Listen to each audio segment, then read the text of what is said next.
1, sumayunawa ang pagpapala at kapayapaan mula sa Diyos Ama at sa ating Panginoon upang mahango tayo sa kasamaang naghahari ngayon sa sanlibutan.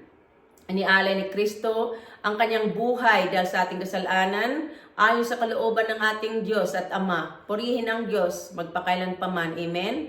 Okay, Acts 1 verse 11, nasusulat na itong si Jesus na umakyat sa langit ay muling magbabalik tulad na nakita ninyong pag-akyat niya sa langit. Okay, sa Biblia, ipinangangaral sa atin na si Jesus ay namatay dahil sa ating kasalanan at muling nabuhay sa ikatlong araw. Napakita siya sa mga apostol at sa 500 people pagkatapos niyang mabuhay muli.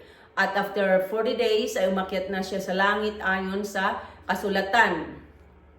Okay, ito yung story ng umakyat ang Panginoon sa langit. Ito yung nasusulat sa Acts chapter 1. Na magkasakasama si Jesus at ang mga apostol, tinanong ng mga apostol ang Panginoon, itatatag ba ninyo muli ang kaharian ng Israel? Sumagot ang Panginoon, na ang mga panahon at sandali ay itinakda ng Ama sa kanyang sariling kapangyarihan at hindi na ninyo kailangan pang malaman.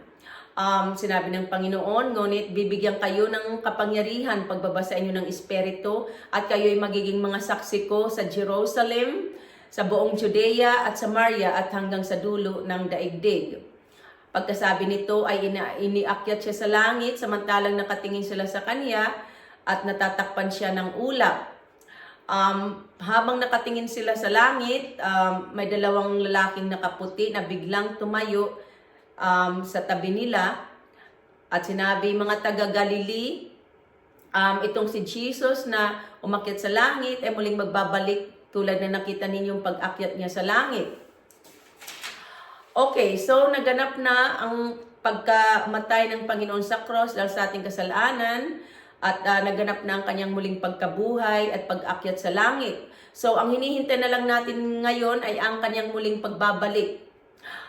Itong pag-akyat ng Panginoon sa langit ay hinulaan na ito sa Old Testament sa pamamagitan ng mga propeta. Sa John 3 verse 14 nasusulat na kung paanong itinaas ni Moses ang ahas sa wilderness, gayon din naman kailangang itaas ang anak ng tao, si Jesus Christ, upang ang sumampalataya sa kanya ay magkaroon ng buhay na walang hanggan. Okay, nang tanungin ng mga apostol ang Panginoon nung nabubuhay pa siya sa katawan kung kailan mangyayari ang kanyang muling pagbabalik, sinabi ng Panginoon sa kanila na mag-ingat kayo na hindi kayo mailigaw ni numan. Sinabi ng Panginoon sapagkat marami ang paririto sa kanyang pangalan at magsasabi na siya ang Masaya at marami silang maililigaw. So iyan ang unang babalang sinabi ng Panginoon sa mga apostol, na mag-ingat tayo na hindi tayo mailigaw ni numan or madaya ni numan.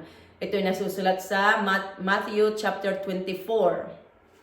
Okay, sa Matthew chapter 24, sa Luke chapter 21 at sa Mark chapter 13, mababasa natin doon ang mga babala at tagubilin ng Panginoon tungkol sa kanyang muling pagbabalik.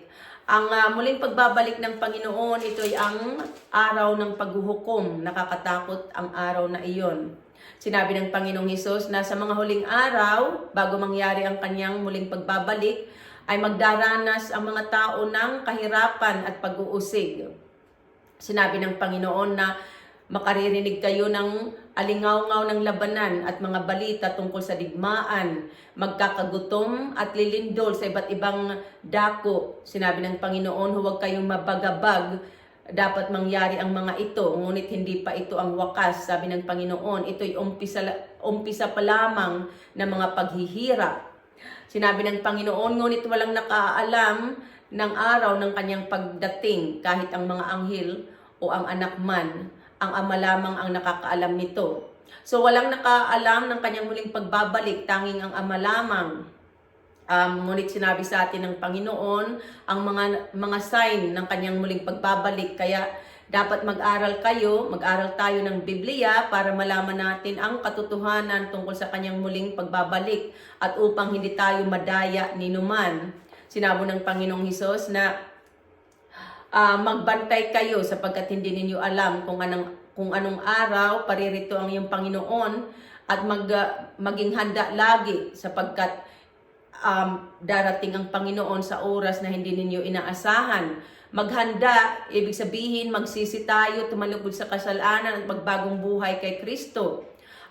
Binibigyan tayo ng Diyos ng panahon para gawin natin ito. Huwag nating sayangin ang ating panahon sa mga bagay na walang kabuluhan. Surrender your life to Jesus and receive Him as your personal Savior. So iyan ang sinabi ng Panginoon, iyan ang kanyang mga tagubilin at babala sa atin na mag-ingat tayo na huwag tayong mailigaw or madaya ni numan. Huwag tayong mapagabag, magbantay tayo at laging maging handa.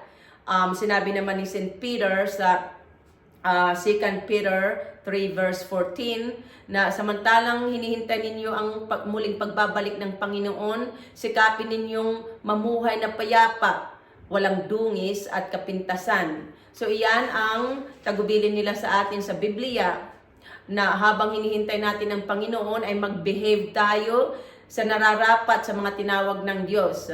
Lumayo tayo sa pagkakasala, magpakatatag tayo sa ating pananalig at magpatuloy sa pagsunod sa utos ng Panginoon na tayo'y mag-ibigan. Sinabi ng Panginoong Hesukristo na ang manatiling tapat sa pananalig at pagsunod sa kanyang mga utos hanggang wakas ay siyang maliligtas.